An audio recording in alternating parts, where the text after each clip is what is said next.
यूं तो हमेशा अप्रैल की शुरुआत भीषण गर्मी से होती है, लेकिन इस बार पहाड़ों से लेकर मैदानों तक मौसम बदल चुका है। यूपी के कई जिलों में बारिश के साथ ओलावृष्टि हो रही है, जिससे खेतों में किसानों की खड़ी फसल को नुकसान पहुंच रहा है। हालात क्या हैं, आपको इस रिपोर्ट में दिखाते हैं।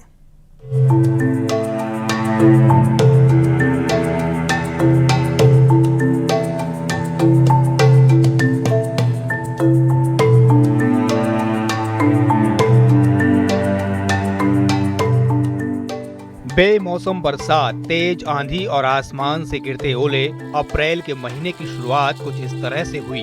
पहाड़ों पर बर्फबारी हो रही है तो मैदानों का हाल कुछ इस तरह का है। कुदरत की आखिर क्या मंशा है। बेमौसम ओलावृष्टि से किसान परेशानी में आ गए हैं। खेत में खड़ी फसलें बर्बाद हो रही हैं। झांसी की ये तस्वीरें देखिए, जहां तेज आंधी, बारिश और ओलावृष्टि से किसानों की कमर टूट गई है। तरबूज और गेहूं की फसल सबसे ज्यादा प्रभावित हुई है, जिससे किसानों को बड़ा झटका लगा है। महूरानीपुर तहसील के कई गांवों में फसलें बर्बाद हो गई हैं। बहराइच में देर रात मौसम का मिजाज बदला और छावनी इलाके में तेज आंधी चलने की वजह से छत पर लगा मोबाइल टावर भर भराकर गिर गया। हालांकि गनीमत रही कि इसकी चपेट में कोई नहीं आया। 3 बाइक टावर में जरूर दब गई। स्थानीय लोगों ने मोबाइल टावर लगाने वाली कंपनी को सूचना दी, जिसके बाद इंजीनियर मौके पर पहुंचे और मलबे को हटाकर साफ किया गया। कानपुर के काकादेव में बड़ा हादसा हो गया। तेज बारिश और आंधी से अचानक एक पेड़ गिर गया। सड़क पर दौड़ रहा एक ऑटो पेड़ की चपेट में आ गया। ऑटो चालक समेत 3 लोगों की दर्दनाक मौत हो गई। सुल्तानपुर में मौसम ऐसा बदला कि राहगीर मुसीबत में पड़ गए। तेज आंधी के बीच एक पेड़ धराशायी हो गया, जिसकी चपेट में एक गाड़ी आ गई। गनीमत रही कि कार सवार 2 लोगों की जान बच गई। स्थानीय लोगों की मदद से उन्हें कार से बाहर निकाला गया। हादसे में कार बुरी तरह क्षतिग्रस्त हो गई। रात करीब 9:30 बजे तेज आंधी के साथ बारिश होने लगी। इस घटना के बाद सड़क पर लंबा जाम लग गया। सूचना मिलते ही पुलिस टीम मौके पर पहुंची, जिसके बाद ट्रैफिक सामान्य हुआ। हरदोई से ये तस्वीरें सामने आई हैं, जहां बिजली कड़कने के साथ तेज आंधी आई तो लोग दहशत में आ गए। देखिए कितनी तेज आंधी चल रही है, पेड़ झूलते हुए दिख रहे हैं। इसके बाद जोरदार बारिश भी शुरू हो गई। हरदोई में पिछले कुछ दिनों से काफी गर्मी पड़ रही थी। दोपहर को बादल छा गए, वहीं शाम को तेज हवाओं के साथ बारिश हो गई।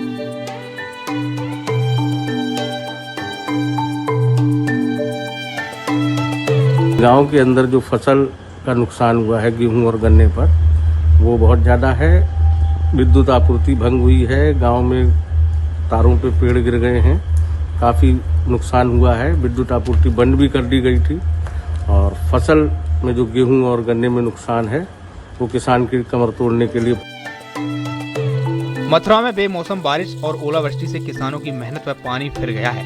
कोसी, छाता, बरसाना क्षेत्र में फसलों को भारी नुकसान हुआ है। ओलावृष्टि से खेतों में खड़ी गेहूं, सरसों और आलू की फसल बर्बाद हो गई। हम प्रशासन से अनुरोध करते हैं कि उनको सर्वे कराएं और बीमा का लाभ दिलाएं। इसकी स्थिति इतनी खराब हो गई है कि हम सरकार से, विधायक जी से भी और अपने योगी मोदी जी से कह रहे हैं कि किसान का जो ओलावृष्टि से और बेमौसम बरसात से जो कटी हुई और खड़ी हुई फसल में जो नुकसान हुआ है, उसके लिए मुआवजा दिला। आगरा में बारिश, आंधी, ओलावृष्टि से किसानों की फसलों को काफी नुकसान हुआ है। खेतों में गेहूं और सब्जियों पर मार पड़ी है। चक्राता में शनिवार को कई जगहों पर बारिश के साथ ओलावृष्टि देखने को मिली। ओले गिरने से फसलें और बागवानी को भारी नुकसान पहुंचा है। वहीं बारिश और ओलावृष्टि से ठंड में भी इजाफा हुआ है। Bureau report, news 18।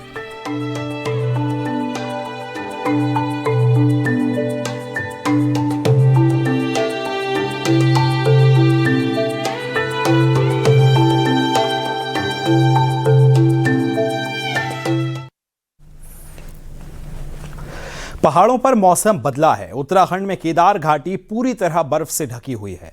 4 धाम यात्रा शुरू होने से पहले बर्फ हटाने का काम जोरों से चल रहा है। वहीं जम्मू कश्मीर के गुलमर्ग समेत कई इलाकों में बर्फबारी जारी है। रिपोर्ट आपको दिखाते हैं।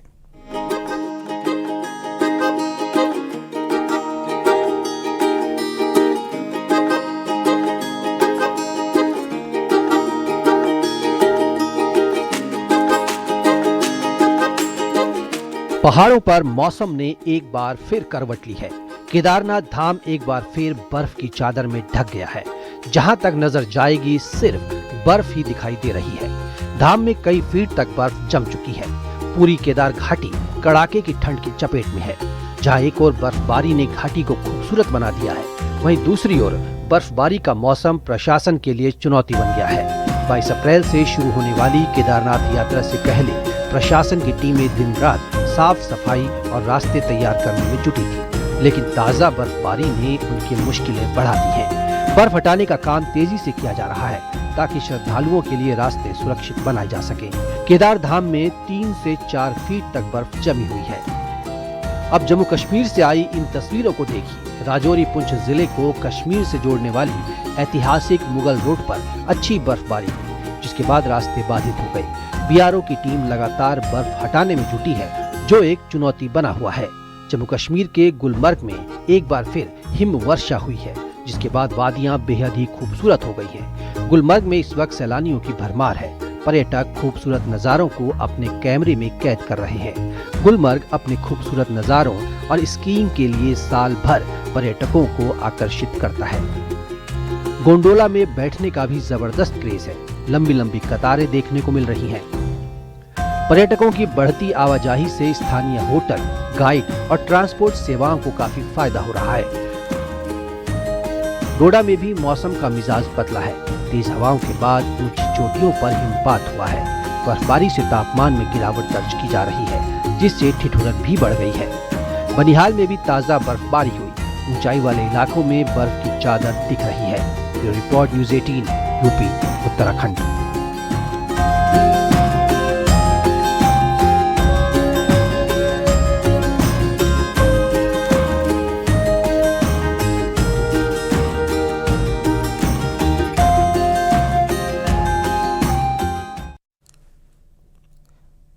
मेरठ से आज एक अलग तस्वीर सामने आई, जहां बेटी का तलाक हुआ तो उसके परिजन खुशी से झूमने लगे।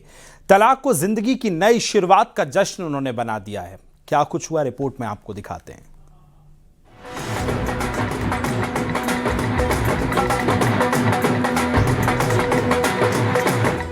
ढोल नगाड़े बज रहे हैं, लोग झूम रहे हैं। कोई शादी का ये जश्न नहीं, बल्कि तलाक होने की खुशी जाहिर की जा रही है, और वो भी जमाने के बीच। हम खिलाइयों के भी वो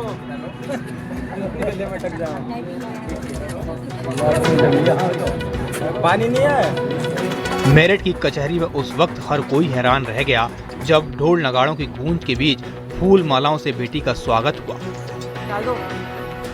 वजह थी बेटी का तलाक होना। लड़की और उसके परिजन खुशी से झूम रहे थे। मौके पर मिठाई बांटी जा रही थी। 8 साल की शादी, दर्द, प्रताड़ना और टूटे सपनों के बाद प्रणीता ने तलाक का फैसला लिया तो रिटायर्ड जज पिता अपनी बेटी के साथ मजबूती से खड़े हो गए ताकि बेटी कमजोर न पड़े। न कोई एलिमनी, न कोई सामान का दावा। पिता ने बेटी की खुशी की खातिर उसे सम्मान के साथ घर वापस लाने का फैसला लिया। इसमें घर के दूसरे सदस्य भी हामी भरी, और वो दिन आ गया जब बेटी का तलाक हुआ और कचहरी में इसका जश्न मना।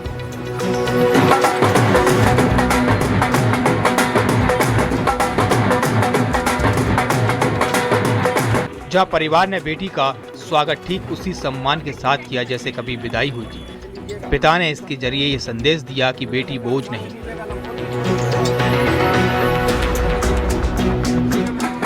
शास्त्री नगर की प्रणीता की शादी साल 2018 में आर्मी के एक अफसर से हुई थी। प्रणीता के परिजनों के मुताबिक शादी के कुछ वक्त तो रिश्ता सामान्य था, लेकिन कुछ वक्त बाद रिश्ते बिगड़ने लगे। आरोप है कि प्रणीता को मानसिक प्रताड़ना झेलनी पड़ी। जब रिश्ते के सुधरने की उम्मीद धुंधली पड़ गई तो आखिरकार फैमिली कोर्ट में तलाक की अर्जी लगा दी गई। कोर्ट ने तलाक को मंजूर कर लिया।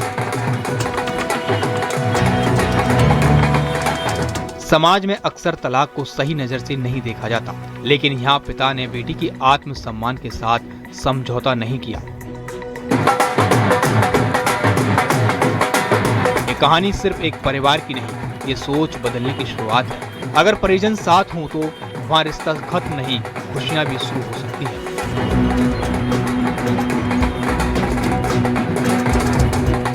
मेरठ से निखिल अग्रवाल के साथ bureau report news 18।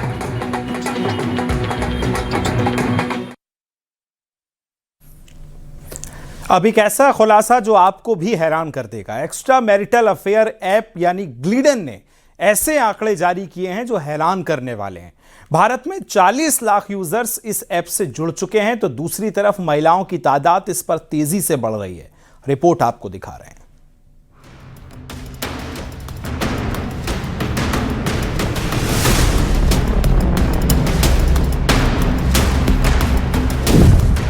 Dating app, इश्क के नए कनेक्शन, पति से बेवफाई में मशगूल बीवी।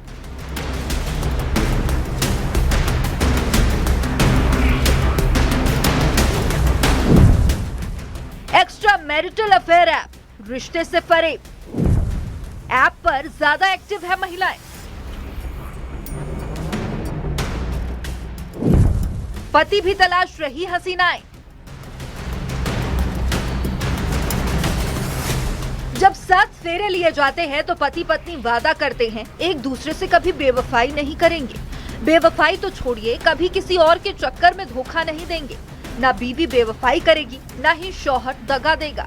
लेकिन extra marital affair app, dating app में जो कहानियां सामने आ रही है उसमें बीवी भी बेवफाई कर रही है।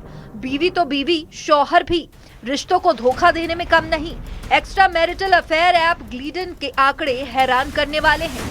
खास बात यह है कि इस डेटिंग ऐप में महिलाएं काफी ज्यादा एक्टिव रह रही हैं। तो क्या वो अपने शादीशुदा रिश्ते से तंग आ गई हैं? क्यों नया पार्टनर तलाश रही है? क्या पति से प्यार नहीं मिल रहा, या फिर पति और परिवार की नजरअंदाजी उन्हें किसी और से इश्क में डाल रही है? या यूं कहें, आजादी का ऐसे इस्तेमाल किया जा रहा है, धोखे पर धोखा दिया जा रहा है।